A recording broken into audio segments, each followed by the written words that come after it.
Over the past few weeks, I've been writing and thinking and preaching about love. Love and contempt, love and sacrifice, love and attention.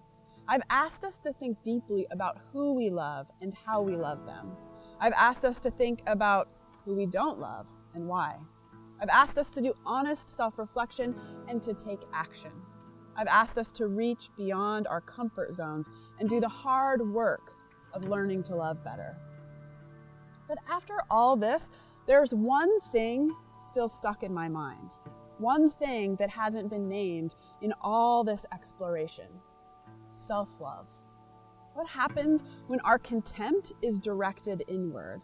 What happens when it's our own mind, heart, or body that we've deemed unclean? What happens when we're unable to make sacrifices for our own health and well-being?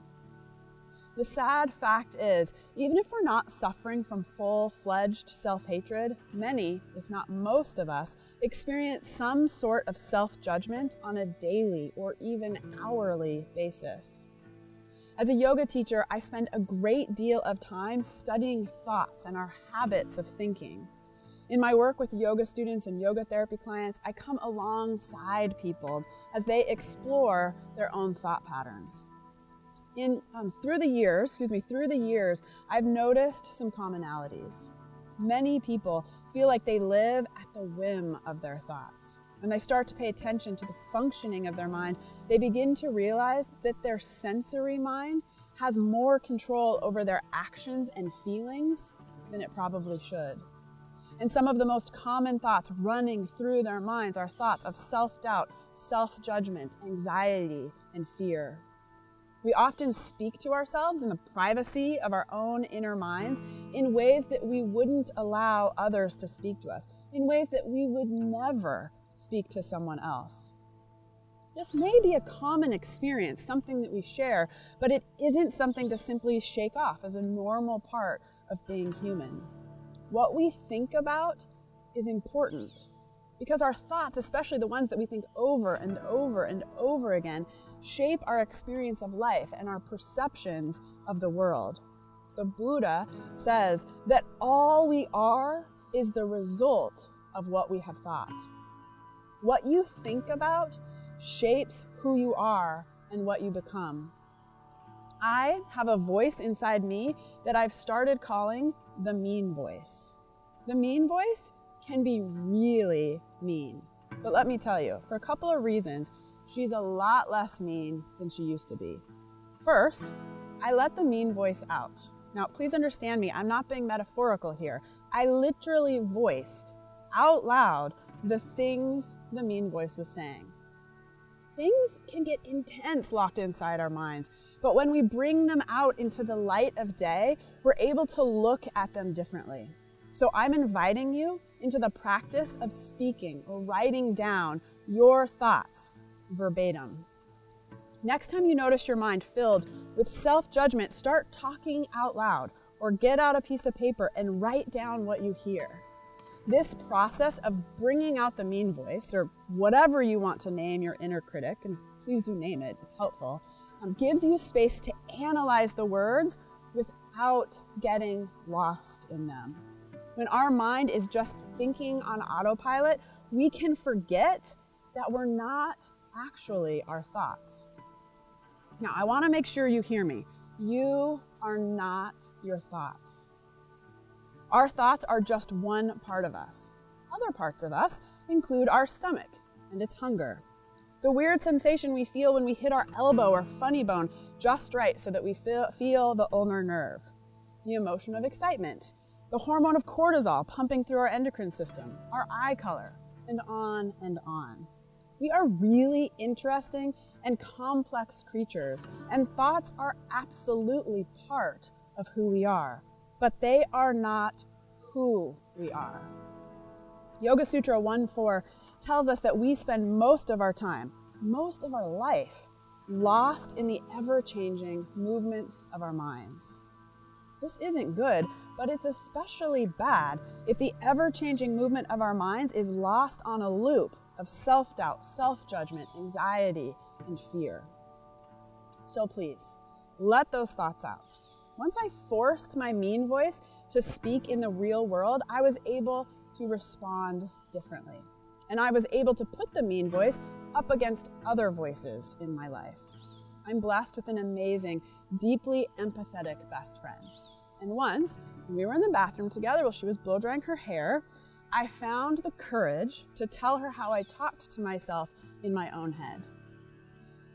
Tears welled up in her eyes. She put the blow dryer down, and I think she touched my head or pointed at me or something and said, "You are not allowed to talk to my friend like that."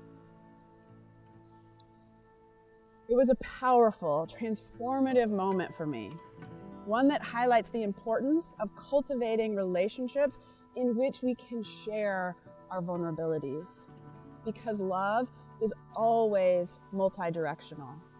In my practice, I'm always trying to love the world better, but through my practice, I could see the ways I wasn't loving myself well. With this awareness, I continued practicing, and eventually I found the courage to admit this lack of love out loud. I continued practicing and was finally able to admit it out loud in public, at least in the public of the bathroom with my best friend. And through this action of articulating pain out loud, I was offered love. And through the action of receiving love, I was able to create the habit of a new inner voice, a voice that stands guard against the mean voice. In order to love the world, we have to love ourselves. But in order to love ourselves, we have to love the world. As I said, love is multi-directional. It's active. It's a current. And while love is always already within us, sometimes we have to more intentionally place ourselves within its flow. Author and minister Wayne Muller wrote, "All we are," said the Buddha, "is a result of what we have thought." He might also have added, "All we are is a result of what we have loved." What we love draws us forward, shapes our destiny. Our love teaches us what to look for, where to aim, where to walk. With every action, word, relationship, and commitment, we slowly and inevitably become what we love. This brings me back to the practice of Pratipakshabhavana, cultivating the opposite. We don't have control over much in this life, but we do get to decide where our attention goes. So let me be a voice for you as my friend was a voice for me. You are worthy of love, kindness, and self-acceptance. You have permission to tell your inner mean voice it's not welcome anymore. You have my encouragement to take up the practice of directing your attention toward love. The practice of cultivating self-love instead of self-judgment. The practice of cultivating self-acceptance instead of self-doubt. The practice of cultivating inner faith and trust instead of anxiety and fear. The practice of cultivating connection with the love always, already within you. That divine spark of love that exists as an inner sanctuary, always available to you within your heart. Now, before I go, I want to offer you one concrete way to take up these practices. 1, make a commitment to pay attention. When you notice yourself lost down the rabbit hole of self-judgment, pause and say thank you. Be grateful that you noticed. And 2, in this pause of gratitude, decide with intention to cultivate something different. Turn your attention toward love. You could turn your attention toward the love you feel for your pet, for a friend, for your partner, for the beauty you see in the tree outside your window. It could even simply be for the gratitude you feel for interrupting your habitual thoughts of judgment. And 3, take a moment, even just a breath, and choose to hold your attention directed toward love. And then 4, move on with your day. Do this over and over and over again. Because as Wayne Muller said, our love teaches us what to look for, where to aim, where to walk. With our every action, word, relationship, and commitment, we slowly and inevitably become what we love.